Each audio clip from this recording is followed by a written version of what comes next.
Recreate করা বলে। তখন আমি তোমার রিক্রিয়েট ট্যাগ দিয়ে সবাই কজন তোকে দেবে, তোকে ক্রেডিট কজন দেয়? আমার কাজ ঘুরি ঘুরি কাজ রিক্রিয়েট হচ্ছে, কজন আমাকে মেনশন করে?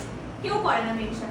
কিন্তু তাও বলবো আর্টিস্টরা রিক্রিয়েট করবে ঠিক আছে, বাট ওই যে অন্যের কাজ নিজের কাজ বলে চালানো, আমার তো ভর্তি ট্যাগ ম্যাগ উঠিয়ে, আর তারাই চুরি করবে, তারাই এই জিনিসটা করে ট্যাগ উঠিয়ে যাদের নিজেদের কাজ ভালো না। কি হবে চুরি করে? চুরি করে কি ক্লায়েন্টকে কি সেরকম কাজ দিতে পারবে? সে যদি সেরকম কাজ দিতে পারতো করে, তাহলে তার কোনোদিনও দরকার পড়তো না যে অন্যের কাজ চুরি করে ট্যাগ উঠিয়ে পোস্ট করা।